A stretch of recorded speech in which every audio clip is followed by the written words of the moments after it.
जलसे का टॉपिक है और ये रजबुल मुरज्जब का महीना हमारी और आपकी निगाहों के सामने से गुजर रहा है।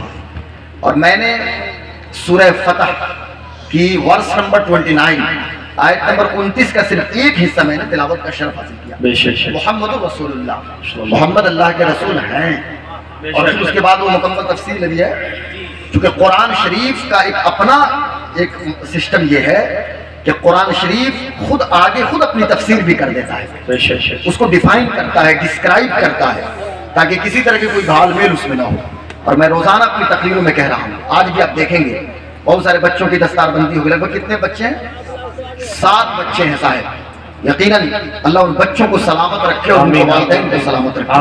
आका फरमाते हैं, खैरुकुम मन तअल्लमल कुरान व अल्लमहु, तुम में बेहतरीन शख्स वो है जो कुरान पढ़े और एक दूसरे को कुरान सिखाए। ये चटाई और पिटाई के मदरसे को अब मत देखिएगा साहब। मेरा बेटा फिजिक्स पढ़ता है, केमिस्ट्री पढ़ता है, जूलॉजी पढ़ता है, पॉलिटी पढ़ता है, एस्ट्रोलॉजी एस्ट्रोनॉमी पढ़ता है।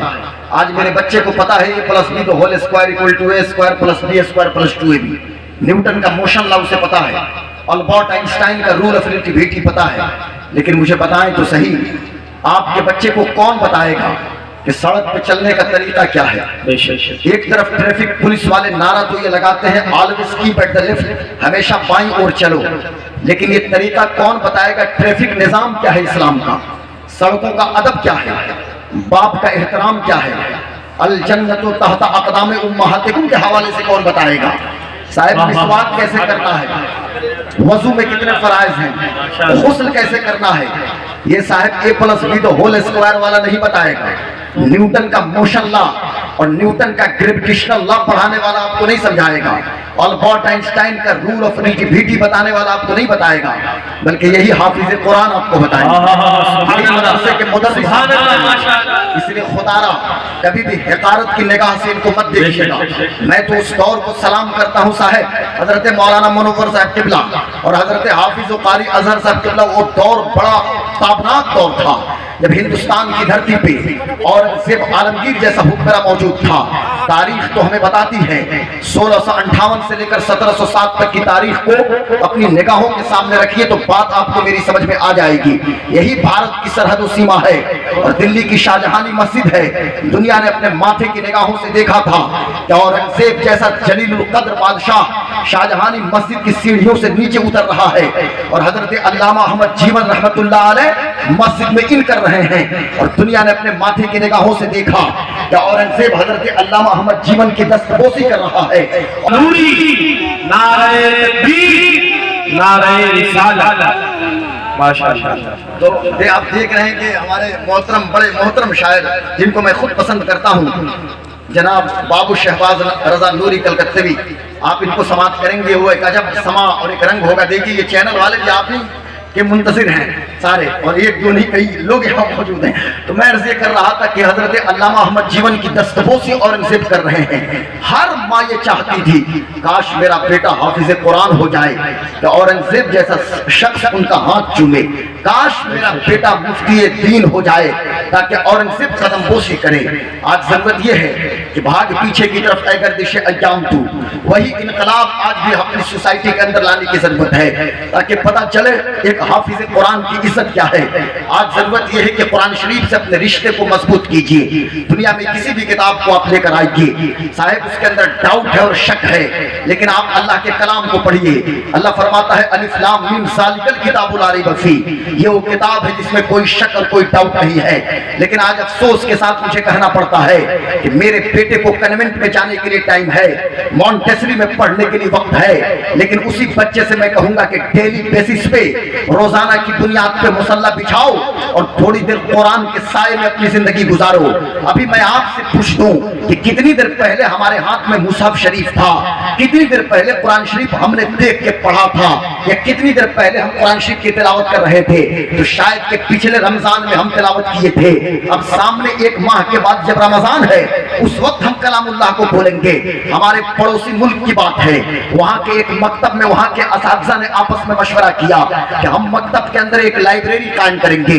اور جب لائبریری قائم کرنے کی بات آئی تو ان لوگوں نے آپس میں مشورہ کر کے اس نتیجہ پہ یہ لوگ پہنچے کہ ہم بچوں سے خود کہیں گے کہ تم اپنے اپنے گھر جاؤ اور اس کتاب کو لے کر آؤ جو تمہاری امی نہیں پڑھتی ہیں, جو تمہارے ابو نہیں پڑھتے ہیں. صبح کو جب بچے کتاب لے کے پہنچے ہیں تو کتاب غلاف کے اندر موجود ہے, اور سارے اساتذہ نے جب دیکھا ہے آنکھوں سے چھم چھم آنسو گر رہے ہیں. جب پوچھا گیا تھا بچوں سے کہ بتائیں آپ بتائیں کہ آخر یہ کیا وجہ ہے کہ آپ اس کتاب کو لے کے آ رہے ہیں, تو بیٹا کہتا ہے کہ جب دادا انتقال کر رہے تھے تو ابو جان کھول کے بیٹھے تھے, اور جب شب برات کے موقع پہ, پچھلے شب برات کے موقع پہ امی تلاوت کر رہی تھی, اب اسے کوئی نہیں پڑھتا. اللہ اکبر, وہ کتاب اللہ کا کلام قرآن شریف ہے. یہ کیا عالمیہ اور کیا ٹریجڈی ہے. کل تک قرآن جب ہمارا امام تھا پوری دنیا میں آئیڈیل ہم تھے, لیکن ہم نے قرآن شریف کو جب سے پیچھے رکھا ہے پستی کی قار مذلت میں ہم گر گئے ہیں. آپ ذرا اپنے فاتحین کی زندگی کا مطالعہ کیجئے. میں اپنے بچوں سے خاص طور سے کہنا چاہتا ہوں, میں اپنے بیٹے سے پوچھ دوں, اگر بیٹا خالد بن ولید کی زندگی کو پڑھو, قتیبہ ابن مسلم کے بارے میں پڑھو, سعد ابن ابی وقاص کے بارے میں پڑھو, اگر میں کہوں کہ ذرا سلطان صلاح الدین ایوبی کی زندگی کو دیکھو, نور الدین سنگی کی زندگی کو دیکھو, یوسف بن تاشقین کی زندگی کو دیکھو, آپ کو خبر مل جائے گی کہ اگر دن میں یہ حضرات میدان جہاد میں ہیں تو ان کی راتیں آرام کرتے ہوئے نہیں گزر رہی ہیں, یہ راتوں میں پوری رات عبادت کر رہے ہیں اور اپنی رات کو قرآن کی تلاوت کے ساتھ گزار رہے ہیں. کاش کہ آپ کو خبر ہو جاتی. آپ نے کلام کو ہلکے میں لے لیا. یہ قرآن نازل ہوا ہے مکہ شریف اور مدینہ شریف اور طائف اور جدہ, یعنی جہاں میرے حضور ہیں وہاں پہ یہ قرآن اترا ہے. حضور مکہ میں ہے, جبریل مکہ میں آ رہے ہیں. حضور جدہ میں ہے, جبریل جدہ میں آ رہے ہیں. حضور قصیم میں ہے, جبریل قصیم میں آ رہے ہیں. حضور طائف کی سرزمین پہ ہے, جبریل طائف کی سرزمین پہ آ رہے ہیں. لیکن قرآن شریف کی تلاوت کیا ہے سب سے زیادہ مصر کے لوگوں نے, ایجپٹ کے لوگوں نے. لیکن انڈین سب کانٹیننٹ کے لیے ایک ابھیشاپ ہے. یہ پورے سب کانٹیننٹ کی بات کرتا ہوں, پاکستان, بنگلہ دیش اور انڈیا کی بات کرتا ہوں. یہ صرف بھارت کی بات نہیں ہے. اور بھارت اور پاکستان اور بنگلہ دیش کے مسلمانوں نے قرآن شریف کا اتنا ادب کیا. ہم ادب خوب کرتے ہیں اور اتنا ادب کرتے ہیں کہ سب سے اوپر ہم نے قرآن کو رکھ دیا تاکہ ہمارا ہاتھ ہی وہاں نہ پہنچ پائے. پرزنٹ آف مائنڈ ہو تو بات سمجھ میں آئے گی. اس طرح قرآن کا ادب نہ کرو میرے دوستو. ہاں ادب ہم کرتے ہیں اور ادب دکھتا بھی ہے.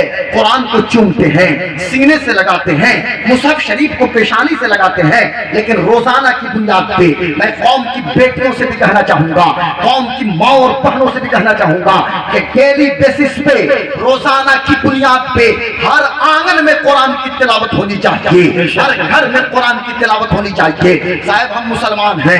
مسلمان ہونے کا مطلب کیا ہوتا ہے؟ ٹوٹلی سرنڈر ٹو اللہ, مکمل اپنے آپ کو اللہ کے حوالے کرنا. پھر ہماری تو کوئی مرضی نہیں ہوتی. ہم زندہ ہیں تو اللہ کے لیے, ہم سانس لے رہے ہیں تو اللہ تبارک و تعالیٰ کے لیے. اور جب ٹوٹلی سرنڈر ٹو اللہ آپ سمجھ گئے تو ذرا ذہن کو قریب رکھیے تو بات سمجھ میں آئے گی. مسلمان ہونے کا مطلب کیا ہوتا ہے؟ تو پھر اللہ تبارک و تعالیٰ قرآن مقدس کے اندر ارشاد فرماتا ہے, وما آتاکم الرسول فخذوہ وما نہاکم عنہ فانتہوا. میرے محبوب جن باتوں کا حکم دے ان باتوں پہ عمل کرو, اور جن چیزوں سے محمد رسول اللہ روک دے ان چیزوں سے رک جاؤ. آج اپنے معاشرے کا آپ جائزہ لیجئے تو آپ دیکھیے گا صاحب, ایک طرف اصلاح معاشرہ کا نعرہ تو ہم لگاتے ہیں, یہ حضرت علامہ مفتی سلطان صاحب قبلہ کا گراؤنڈ ہے, وہ بلائیں گے اصلاح معاشرہ کے حوالے سے. وہ چونکہ میرا فیلڈ بھی نہیں ہے اور میری حیثیت بھی نہیں ہے کہ میں لوگوں کی اصلاح کروں, لیکن میں اتنا ضرور کہنا چاہوں گا کہ صاحب ہم معاشرے کی اصلاح کی بات کرتے ہیں. کاش کہ سب سے پہلے